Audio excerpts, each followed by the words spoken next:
صلوا علیہ وآلہ۔ حرملہ بن عمران تجیبی ابن وہب شرحیل بن یزید کہتے ہیں مجھے مسلم بن یسار نے بتایا کہ انہوں نے ابو ہریرہ رضی اللہ عنہ کو یہ کہتے ہوئے سنا کہ رسول اللہ صلی اللہ علیہ وآلہ وسلم نے فرمایا آخری زمانے میں ایسے دجال فریبکار کذاب ہوں گے جو تمہارے پاس ایسی احادیث لائیں گے جو تم نے سنی ہوں گی نہ تمہارے آبا نے، تم ان سے دور رہنا کہیں وہ تمہیں گمراہ نہ کر دیں اور تمہیں فتنے میں نہ ڈال دیں۔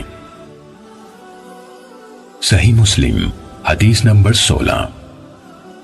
ابو سعید اشج، وکیع،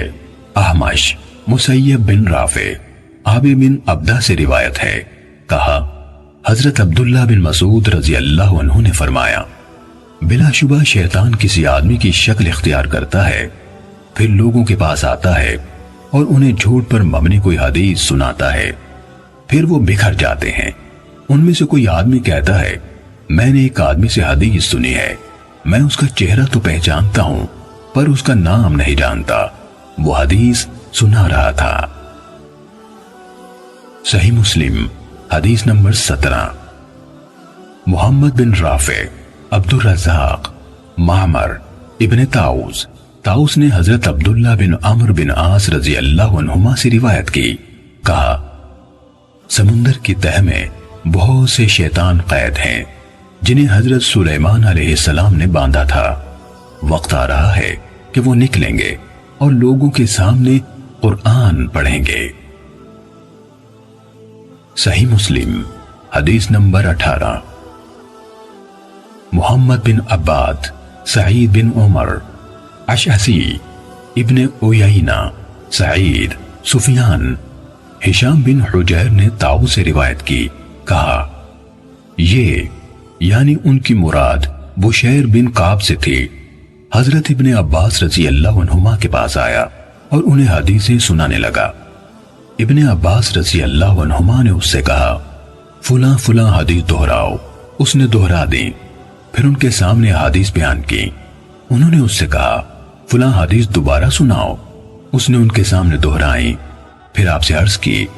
میں نہیں جانتا کہ آپ نے میری بیان کی ہوئی ساری حدیث پہچان لی ہیں اور اس حدیث کو منکر جانا ہے یا سب کو منکر جانا ہے اور اسے پہچان لیا ہے۔ حضرت ابن عباس رضی اللہ عنہما نے اس سے کہا جب آپ صلی اللہ علیہ وسلم پر جھوٹ نہیں بولا جاتا تھا تو ہم رسول اللہ صلی اللہ علیہ وآلہ وسلم سے احادیث بیان کرتے تھے، پھر جب لوگ ہر مشکل اور آسان سواری پر سوار ہونے لگے یعنی بلا تمیز صحیح و ضعیف روایات بیان کرنے لگے تو ہم نے براہ راست آپ صلی اللہ علیہ وآلہ وسلم سے حدیث بیان کرنا ترک کر دیا۔ صحیح مسلم حدیث نمبر 19۔ محمد بن رافع، عبد الرزاق، ابن طاؤس کے بیٹے نے اپنے والد طاؤس سے، انہوں نے حضرت ابن عباس رضی اللہ عنہما سے روایت کی، انہوں نے کہا ہم رسول اللہ صلی اللہ علیہ وآلہ وسلم کی احادیث حفظ کرتے تھے اور رسول اللہ صلی اللہ علیہ وآلہ وسلم سے مروی حدیث کی حفاظت کی جاتی تھی، مگر جب سے تم لوگوں نے بغیر تمیز کے ہر مشکل اور آسان پر سواری شروع کر دی تو یہ معاملہ دور ہو گیا، یعنی یہ بعید ہو گیا کہ ہماری طرح کے محتاط لوگ اس طرح بیان کردہ احادیث کو قبول کریں پھر یاد رکھیں۔ صحیح مسلم حدیث نمبر 20۔ مجاہد سے روایت ہے کہ بشیر بن کعب ادوی حضرت عبداللہ بن عباس رضی اللہ عنہما کے پاس آیا اور اس نے احادیث بیان کرتے ہوئے کہنا شروع کر دیا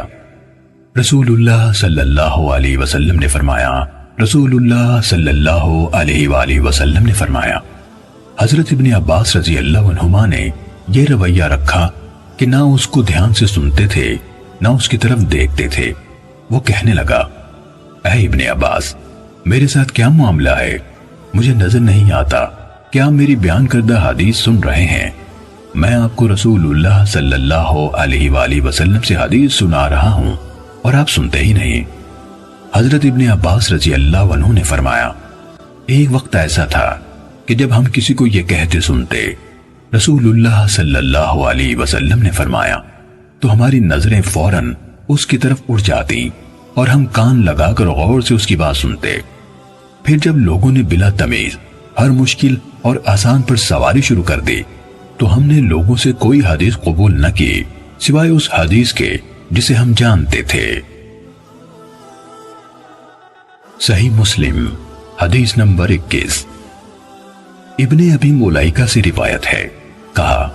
میں نے حضرت عبداللہ بن عباس رضی اللہ عنہما کی طرف لکھا اور ان سے درخواست کی کہ وہ میرے لیے ایک کتاب لکھیں اور جن باتوں کی صحت میں مقال ہو یا جو نہ لکھنے کی ہوں وہ باتیں مجھ سے چھپا لیں۔ انہوں نے فرمایا لڑکا خالص احادیث کا طلبکار ہے، میں اس کے لیے حدیث سے متعلق تمام معاملات میں صحیح کا انتخاب کروں گا اور موضوع اور گھڑی ہوئی حدیث کو ہٹا دوں گا۔ کہا انہوں نے حضرت علی رضی اللہ عنہ کے فیصلے منگوائے اور ان میں سے چیزیں لکھنی شروع کی، اور یہ ہوا کہ کوئی چیز گزرتی تو فرماتے بخدا یہ فیصلہ حضرت علی رضی اللہ عنہ نے نہیں کیا سوائے اس کے کہ خدا نخواستہ وہ گمراہ ہو گئے ہوں، جبکہ ایسا نہیں ہوا۔ صحیح مسلم حدیث نمبر 22۔ عمر ناقد سفیان بن عیینہ ہشام بن حجیر طاؤس سے روایت ہے، کہا حضرت ابن عباس رضی اللہ عنہما کے پاس ایک کتاب لائی گئی جس میں حضرت علی رضی اللہ عنہ کے فیصلے لکھے ہوئے تھے، تو انہوں نے اس قدر چھوڑ کر باقی سب کچھ مٹا دیا اور سفیان بن عیینہ نے ہاتھ جتنی لمبائی کا اشارہ کیا۔ صحیح مسلم حدیث نمبر 23۔